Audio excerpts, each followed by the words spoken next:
Chers frères et sœurs, chers amis, que la paix et la grâce de Dieu soient avec vous tous. Aujourd'hui encore, nous avons l'heureux privilège d'être ensemble pour méditer sur la parole de Dieu autour du thème « Les deux piliers de la persévérance des saints de la foi de Jésus ». Les deux piliers de la persévérance des saints de la foi de Jésus. Et le texte de base, le texte de méditation, c'est Apocalypse 14, le verset 12. C'est ici la persévérance des saints qui gardent les commandements de Dieu et la foi de Jésus. Bien avant d'aller plus loin, chers amis, prions ensemble. Éternel, notre Seigneur et notre Dieu, que ton nom est magnifique sur toute la terre. En cet instant, nous allons méditer sur ta parole. Que ton bon esprit nous imprègne et nous conduise dans toute la vérité pour que nous puissions apprendre, comprendre, appliquer et partager ta parole pour l'édification de notre âme au nom de Jésus. Amen. Les deux piliers de la persévérance des saints de la foi de Jésus. Chers amis, on parle beaucoup, on cite et on recite Apocalypse 14, le verset 12. C'est ici la persévérance des saints qui gardent les commandements de Dieu et la foi de Jésus, suivant la sagesse des religieux. Mais, en réétudiant bibliquement, suivant la sagesse qui provient du Saint-Esprit, on s'est rendu compte qu'on n'a pas été dans toute la vérité telle qu'elle est révélée en Jésus par rapport à ce texte. On s'est rendu compte qu'on s'égarait du vrai sens des deux piliers de la persévérance des saints, à savoir les commandements de Dieu et la foi de Jésus. C'est pourquoi on s'est dit qu'il est temps de désapprendre ce appris de la sagesse des hommes afin de réapprendre ce qu'enseigne la sagesse de Dieu, le Saint-Esprit.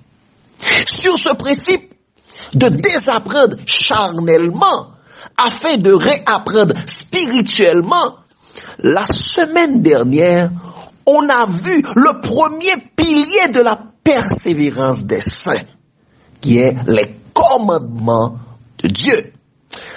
Aujourd'hui, nous allons voir le deuxième pilier de la persévérance des saints, qui est la foi de Jésus.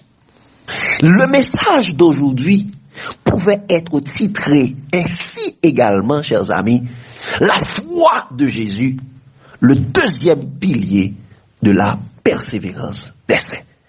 On relit le texte de base, Apocalypse 14, le verset 12. C'est ici la persévérance des saints qui gardent les commandements de Dieu et la foi de Jésus.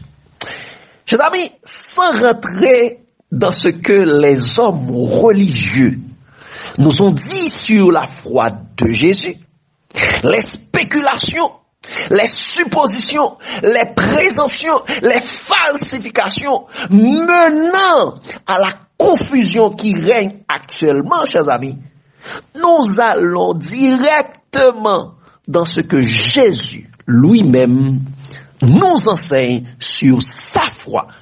Et par la vertu du Saint-Esprit, nous serons conduits dans toute la vérité. Car Jésus lui-même nous dit, Jésus lui-même dit à tous ceux qui croient en lui, si vous demeurez dans ma parole, vous êtes vraiment mes disciples, vous connaîtrez la vérité, et la vérité vous affranchira, selon Jean 8, le verset 31 et 32. Mes amis, la première question qu'on va se poser, c'est qu'est-ce que la foi? Car nous allons parler de la foi de Jésus. Mais d'abord, nous devons nous poser la question, qu'est-ce que la foi? La foi vient de l'hébreu emunao, généralement traduit par fidélité, vérité. Notez ce mot, vérité, qui traduit également par fidèle, probité, fonction, foi, service, sûreté. Et la foi aussi vient du grec pistis. Pistis qui généralement veut dire conviction de la vérité, de toute chose et croyance. C'est conviction ou confiance concernant la relation avec Dieu et les choses divines. Fidèle, troisièmement, ça veut dire fidélité, foi à toute épreuve. Donc c'est ça, pistis. Et suivant le dictionnaire biblique Strong, la foi est traduite également par la vérité, comme nous avons vu. Donc la foi est égale à la vérité.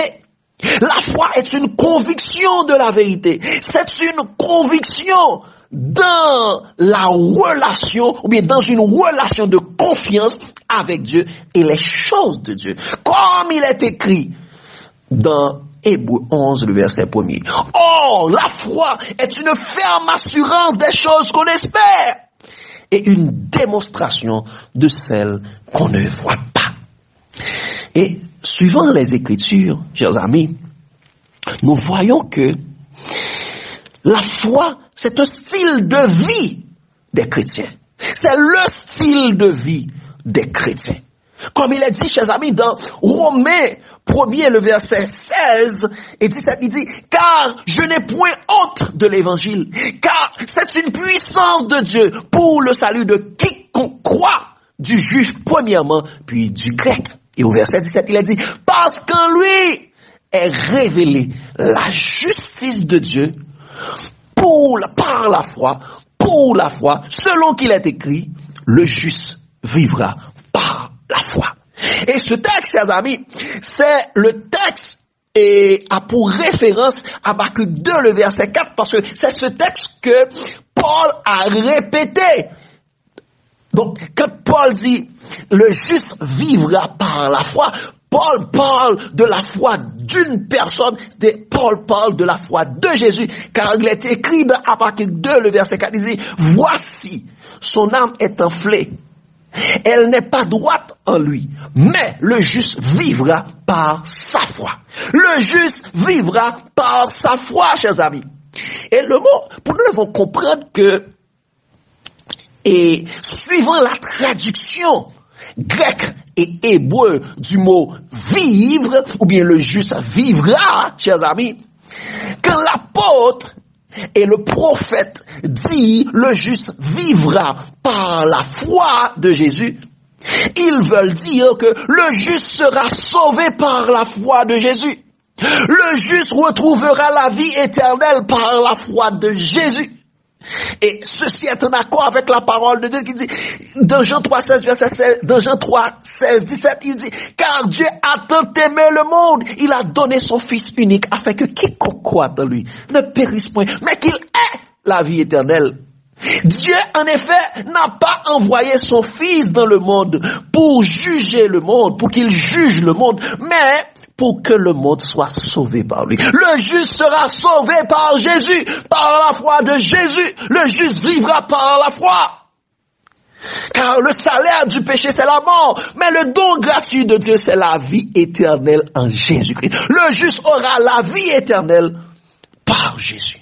Donc, chers amis, la foi de Jésus est le seul moyen de salut pour les hommes.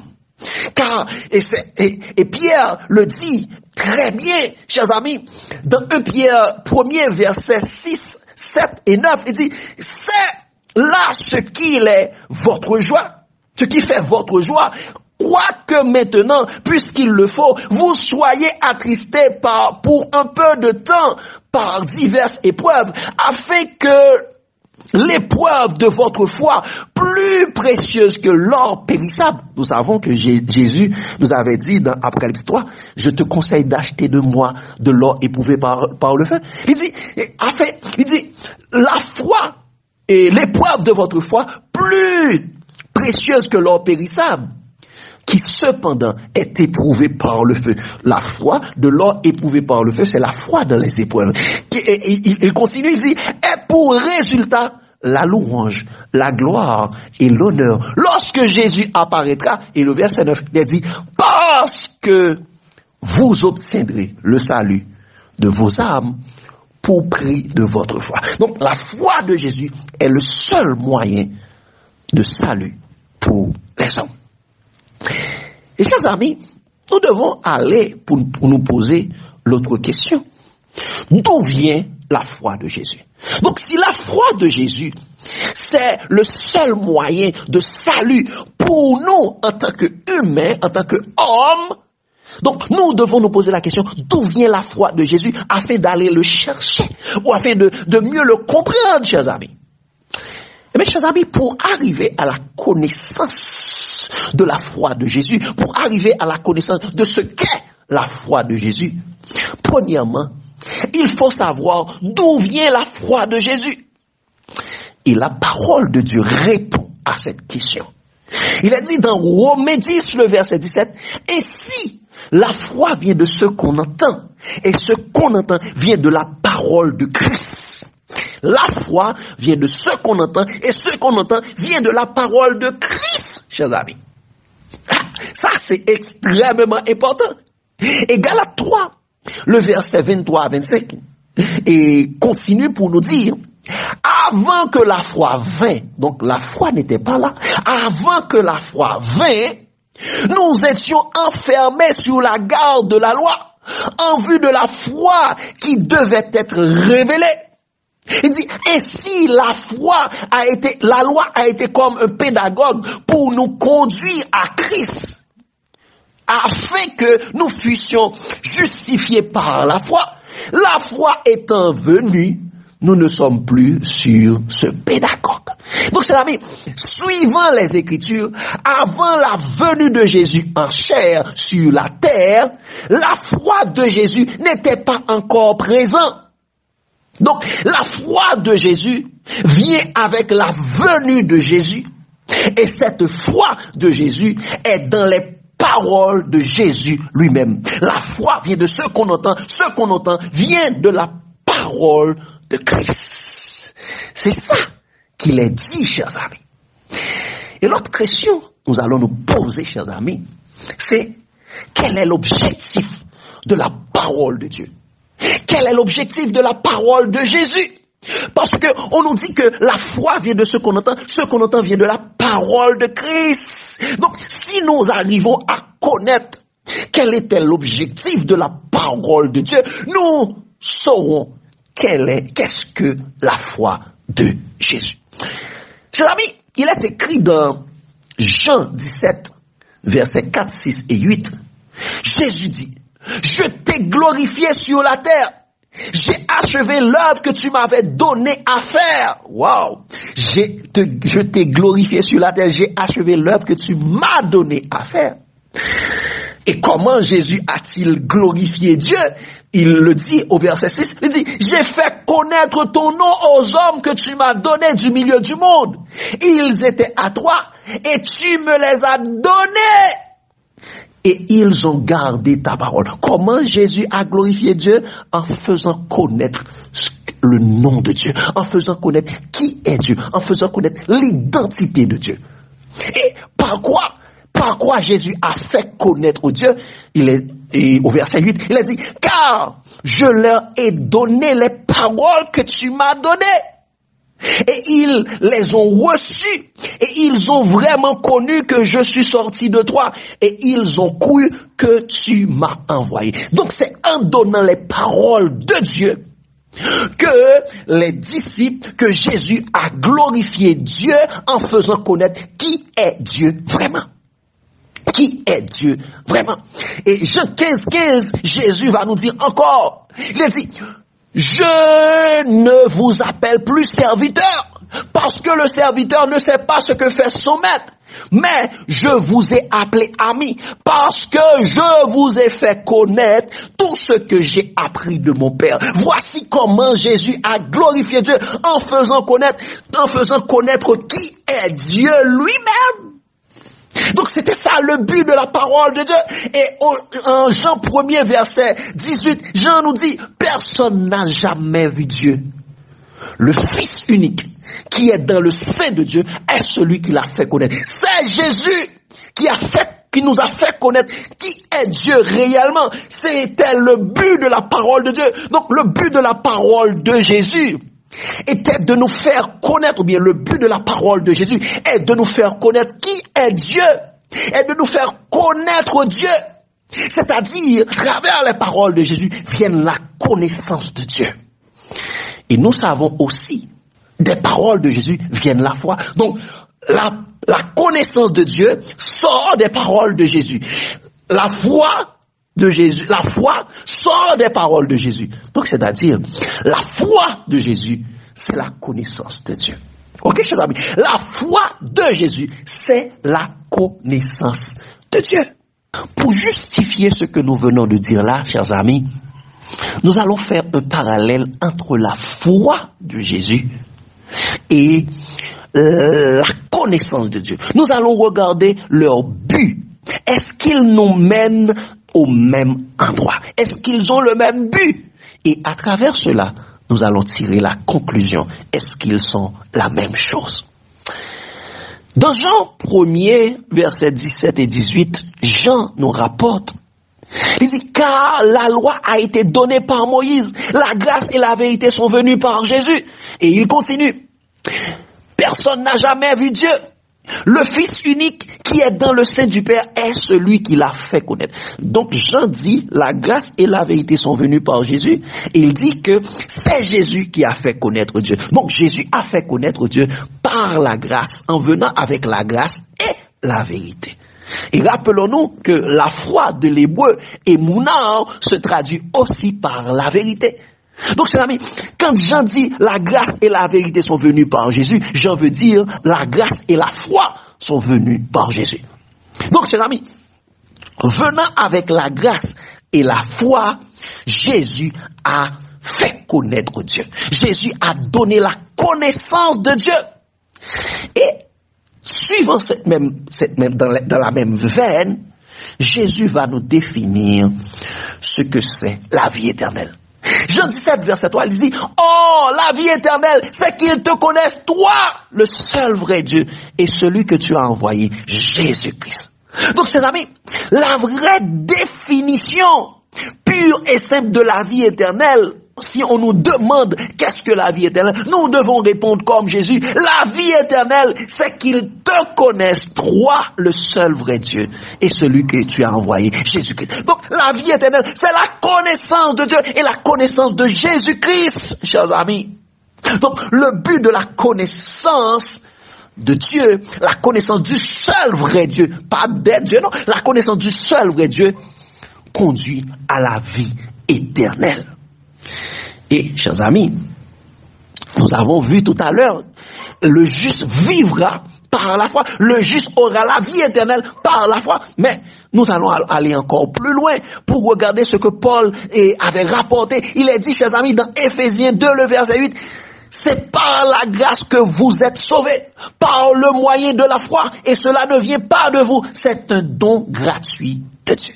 Waouh, chers amis, ceci prouve que nous sommes sauvés par la connaissance du seul vrai Dieu et que nous trouvons dans la foi, que nous trouvons par la grâce et la foi de Jésus. Et cela ne vient pas de nous, c'est un don gratuit de Dieu. Donc nous avons la vie éternelle par la grâce et la foi. De la même façon, la connaissance de Dieu, c'est la vie éternelle. Donc, chers amis, le but de la connaissance du seul vrai Dieu, c'est la vie éternelle. Et la foi de Jésus a pour rôle de donner la vie éternelle également. Donc, effectivement, la foi de Jésus et la connaissance du seul vrai Dieu sont une seule et même chose. Donc, la foi de Jésus, c'est la connaissance du seul vrai Dieu. C'est ça, chers amis. C'est ça. Et, chers amis, nous devons savoir que cette connaissance du seul vrai Dieu et de Jésus-Christ est d'une importance capitale, car de cette connaissance dépend la destinée éternelle de chaque être humain, de chaque homme. Donc la connaissance de Dieu dépend la destinée de chaque être humain. Nous allons le voir en 4 aspects, chers amis. Le premier étape qui nous permet de dire que la connaissance du seul vrai Dieu ou la foi de Jésus est d'une importance capitale pour la destinée de chaque être humain, c'est parce que, premièrement, c'est la foi de Jésus ou la connaissance de Dieu qui permet d'être favorable à Dieu. Mais sans la foi de Jésus, il est impossible d'être agréable à Dieu. Ceci est écrit dans Hébreux 11, le verset 5-6. Il a dit, c'est par la foi qu'Enoch fut enlevé pour qu'il ne vit point la mort et qu'il ne parut plus parce que Dieu l'avait enlevé.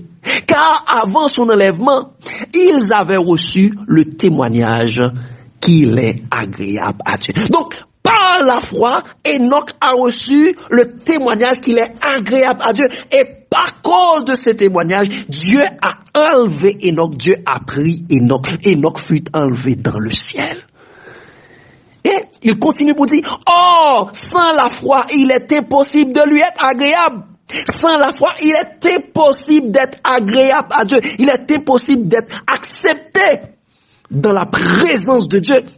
Car il faut que celui qui s'approche de Dieu croit que Dieu existe et qu'il est le rémunérateur de ceux qui le cherchent. Donc, sans la foi, nous ne serons pas admis en la présence de Dieu. Donc, sans la foi de Jésus. Et regardez, chers amis, et dans Colossiens, donc, notez ce mot, sans la foi, il est impossible de lui être agréable. Être agréable à Dieu. Comment être agréable à Dieu? C'est par la foi. Et regardez l'autre chose qui permet d'être agréable à Dieu, encore, chers amis, c'est dans Colossiens 1er verset 9-10. Il a dit, c'est pour cela et que nous aussi, depuis le jour où nous avons été informés, nous ne cessons de prier Dieu pour vous et de demander que vous soyez remplis de la connaissance de sa volonté en toutes sortes de sagesse et d'intelligence spirituelle. Notez, intelligence spirituelle, pas intelligence artificielle. Il dit, pour marcher d'une manière digne du Seigneur et lui être entièrement agréable. Donc, pour marcher d'une manière digne du Seigneur et de lui être entièrement agréable. Et comment d'être entièrement agréable à Dieu? Il continue, il dit, portant des fruits et en toute espèce, en toutes sortes de bonnes œuvres et croissant de la connaissance de Dieu. Wow! Comment nous serons agréables au Seigneur? Mais c'est lorsque nous croissons dans la connaissance de Dieu. Donc, sans la foi, il est impossible de lui être agréable. Sans la connaissance de Dieu, il est impossible de lui être agréable. Il est impossible d'être admis dans la présence de Dieu. C'est pourquoi, le deuxième étape nous montre, chers amis, hors de la connaissance de Dieu ou hors de la foi de Jésus, c'est la perdition. Hors de la connaissance de Dieu, hors de la foi de Jésus, c'est la perdition. C'est pourquoi, et Osée nous dit, Osée 4, le verset 6, il est écrit, mon peuple est détruit parce qu'il lui manque de connaissance. Le peuple est détruit parce qu'il manque quoi? De la connaissance. Et la connaissance, c'est pas parce que la connaissance n'est pas disponible, c'est parce que, regardez ce qu'il a dit, puisque tu as rejeté la connaissance. Non, le peuple a rejeté la connaissance. Puisque tu as rejeté la connaissance, je te rejetterai. Tu seras dépouillé de mon sacerdoce. Puisque tu as oublié la loi de ton Dieu, j'oublierai aussi tes enfants. Le peuple est détruit parce qu'il lui manque de la connaissance. Et cette connaissance était disponible, mais le peuple a rejeté cette connaissance. Mais nous devons nous poser la question, de quelle connaissance s'agit-il? De quelle connaissance, par manque de quelle connaissance que le peuple est détruit? Chers amis, ceci est répondu dans le même chapitre 12 et 4, au verset 1er, il est dit, écoutez la parole de l'Éternel, enfants d'Israël, car l'Éternel a un procès avec les habitants du pays, parce qu'il n'y a point de vérité, point de miséricorde, point de connaissance de Dieu dans le pays. Waouh! Il n'y a point de connaissance de Dieu dans le pays. Donc, c'est par manque de connaissance de Dieu que le peuple est détruit. Le peuple a rejeté la connaissance de Dieu. Et hors de la connaissance de Dieu, c'est la perdition. Il est important, chers amis, que nous devons savoir, sans la connaissance du seul vrai Dieu, révélé en Jésus-Christ et par Jésus-Christ, c'est la mort, car nous ne pourrons pas témoigner favorablement pour Dieu. Nous ne pourrons pas glorifier Dieu. Et nous serons jugés sur la base de notre témoignage que nous donnons sur Dieu. Est-ce que c'est le témoignage de Jésus que nous donnons au monde ou le témoignage des hommes qui calomnient et accusent Dieu? Donc nous serons jugés sur la base de notre témoignage, chers amis. La troisième étape qui prouve que la foi de Jésus ou la connaissance de Dieu est d'une importance capitale pour la destinée de chaque être humain, chers amis, c'est parce que par la connaissance de Dieu ou la foi de Jésus, ce sera la glorification. Par la foi de Jésus, nous serons glorifiés, nous aurons la connaissance de Dieu. Il est dit, chers amis, dans Jérémie 9, versets 23-24, il dit, « Ainsi parle l'Éternel, que le sage ne se glorifie pas de sa sagesse, que le sage ne se glorifie pas de sa sagesse, que le fort ne se glorifie pas de sa force, que le riche ne se glorifie pas de sa richesse, comme la Odyssée le fait.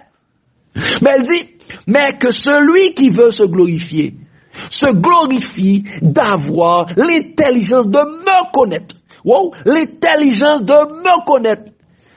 De savoir que je suis l'Éternel qui exerce la bonté, le droit et la justice sur la terre, car c'est à cela que je prends plaisir, dit l'Éternel. Wow, l'Éternel prend plaisir quoi? À exercer la bonté, le droit et la justice. Dieu ne fait rien d'injustice, Dieu ne fait rien de mal. Dieu prend plaisir à faire ce qui est bien, ce qui est bon. Donc à chaque fois nous accusons Dieu, alors que nous prétendons d'avoir la connaissance, nous sommes en train, chers amis, de calomnier Dieu et nous sommes en train de prononcer notre propre jugement. Car, chers amis, il a dit, là, dans Jean 1er, le verset 14, il a dit, et la parole s'est faite chair, elle a habité pleine de grâce parmi nous, et de vérité, et nous avons contemplé sa gloire, comme la gloire du Fils unique venu du Père, avec la gloire de Jésus. Jésus a fait connaître qui est Dieu. Comme nous avons vu dans Jean 17, versets 4, 18, 20 et 23, il a dit, je t'ai glorifié sur la terre, j'ai fait connaître ton nom. Je t'ai glorifié sur la terre, j'ai achevé l'œuvre que tu m'avais donnée à faire. Et Jésus a fait connaître, Jésus a glorifié Dieu. Et il a dit au verset 18, il dit, comme le Père m'a envoyé dans le monde, je vous ai aussi envoyé. Le Père a envoyé Jésus pour glorifier Dieu. Et Jésus nous a envoyé également afin que nous le glorifions sur la terre.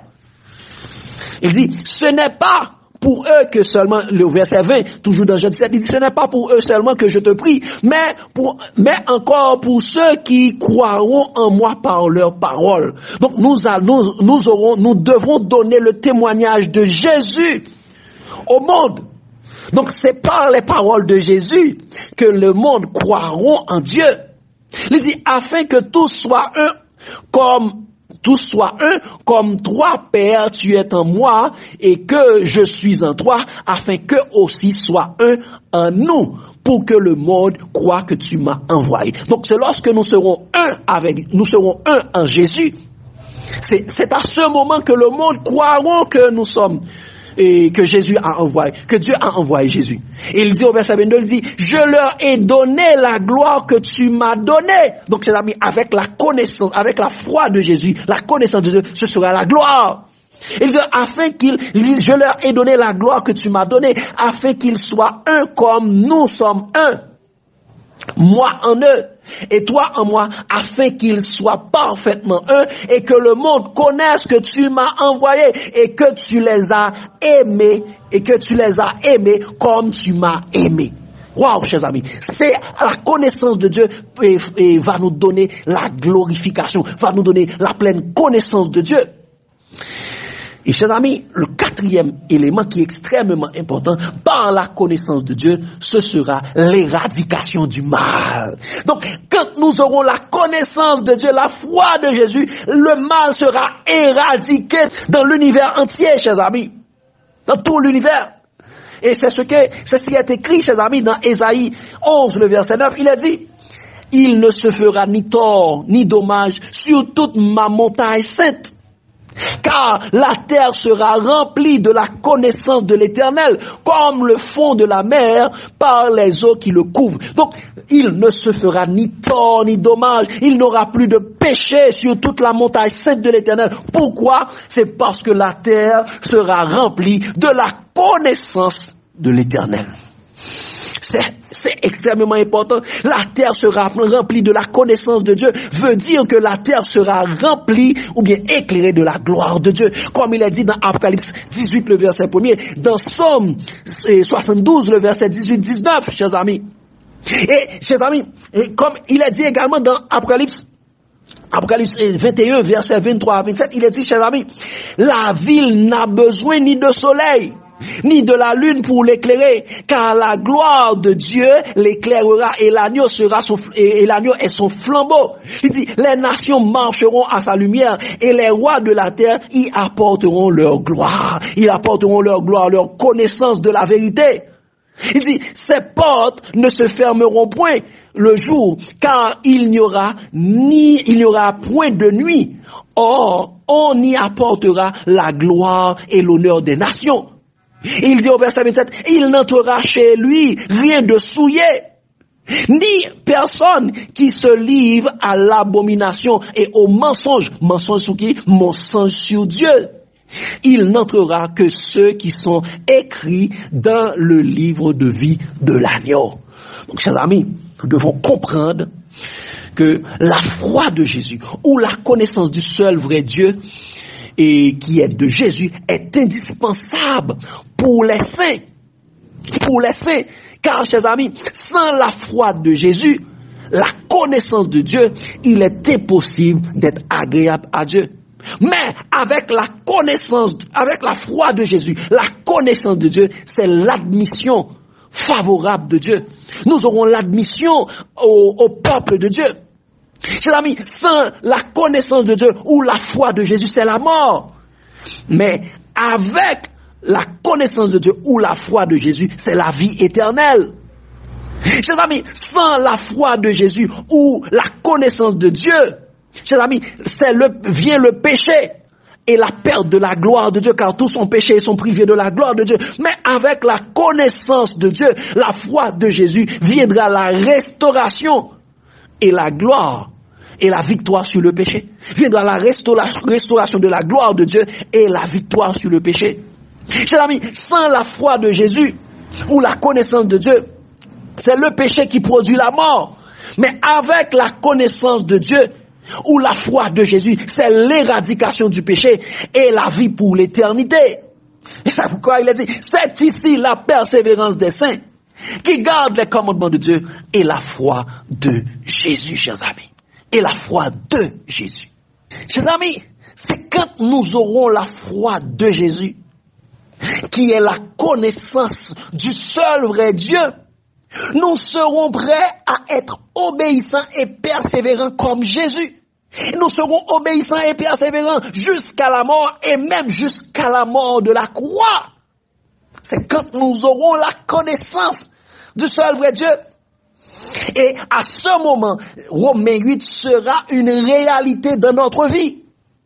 Comme il a dit, chers amis, Romains 8, le verset 1, il dit, il n'y a donc aucune condamnation pour ceux qui sont en Jésus. Selon la version Osterval, pour ceux qui marchent, non selon la chair, mais selon l'esprit. Il n'y a donc aucune condamnation pour ceux qui sont en Jésus. Donc, chers amis, nous aurons cette ferme assurance, car la foi est une ferme assurance et une démonstration de celle qu'on ne voit pas. Et nous pourrons dire, chers amis, au verset 35 à 37, 35 à 37, toujours dans Romains 8, il dit, qui nous séparera de l'amour de Jésus? Qui nous séparera de l'amour de Jésus? Sera-ce la tribulation, ou l'angoisse, ou la persécution, ou la faim, ou la nudité, ou le péril, ou l'épée? Selon qu'il est écrit, c'est à cause de toi qu'on nous met à mort tout le jour, qu'on nous regarde comme des brebis destinées à la boucherie. Mais dans toutes ces choses, nous sommes plus que vainqueurs par celui qui nous a aimés. Dans toutes ces choses, nous sommes plus que vainqueurs parce que nous avons la connaissance de Dieu. Rien ne pourra nous séparer de l'amour de Dieu, ni l'épée, ni la persécution. Et Paul continue, chers amis, au verset 38 et 39, il dit ça, car j'ai l'assurance, car j'ai la connaissance que ni la mort, ni la vie, ni les anges, ni les dominations, ni les choses présentes, ni les choses à venir, ni les puissances, ni la hauteur, ni la profondeur, ni aucune autre créature ne pourra nous séparer de l'amour de Dieu manifesté en Jésus-Christ notre Seigneur. Rien ne pourra nous séparer. Mais pour pouvoir dire ça, chers amis, nous avons besoin d'avoir la connaissance de Dieu, que Dieu ne fait rien de mal. Dieu nous ne le scrape. Rien de ce monde ne pourra nous séparer de Jésus. Car la foi est une ferme assurance et une démonstration de celle qu'on ne voit pas. Donc, chers amis, c'est ça, nous avons besoin de connaître qu'est-ce que c'est la foi de Jésus. Et il est important, chers amis, bien avant de persévérer dans la foi de Jésus, il faut l'avoir possédée. Ceci permettra de dire comme Paul, donc pour persévérer dans la foi de Jésus, nous devons avoir la foi de Jésus. C'est pourquoi Paul a dit, chers amis, dans 2 Timothée 4, le verset 7, il dit, j'ai combattu le bon combat. J'ai achevé la course, j'ai gardé la foi. Quelle foi? La foi de Jésus. Désormais, la couronne de vie m'en est réservée. Le Seigneur, le juste juge, me le donnera dans ce jour-là, et non seulement à moi, mais encore à tous ceux qui auront aimé son avènement. Donc, il dit, j'ai gardé la foi. Paul dit, j'ai gardé la foi. Comment nous pouvons dire que nous avons gardé la foi? C'est d'abord, nous devons connaître qu'est-ce que la foi de Jésus. Connaître la foi de Jésus, c'est la connaissance de Dieu. C'est une chose. C'est la première étape extrêmement importante, mais la seconde étape est aussi importante. Nous devons posséder la foi de Jésus. Donc, ceci sera le sujet de notre prochaine présentation. Comment avoir la foi de Jésus ou la connaissance de Dieu. Ce sera comme le jamais 203. Le jamais 203. Le troisième pilier intermédiaire de la persévérance des saints. Il y a 2 piliers de la persévérance des saints qui est garder les commandements de Dieu et garder la foi de Jésus. Mais il n'y a jamais 203. Il y a un pilier intermédiaire entre ces deux. Nous aurons à le voir, comment avoir la foi de Jésus, qui est le témoignage de Dieu. Donc, chers amis, il est dit, c'est ici la persévérance des saints, qui gardent les commandements de Dieu et la foi de Jésus.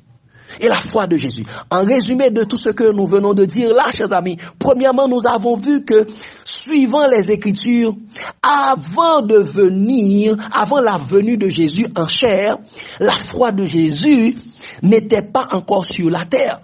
La foi de Jésus vient avec la venue de la parole de Jésus. Car la foi de Jésus est dans les paroles de Jésus. Nous avons vu, chers amis, aussi que avant la venue de Jésus en chair sur la terre, la connaissance de Dieu n'était pas encore au milieu des hommes. La connaissance de Dieu vient avec la venue de Jésus et à travers la parole de Jésus.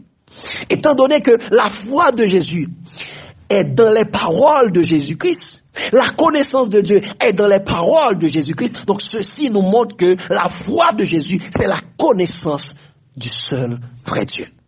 Donc c'est ça, la première étape qu'on a vue. Et la deuxième étape, chers amis, nous avons vu que la foi de Jésus donne accès à la vie éternelle.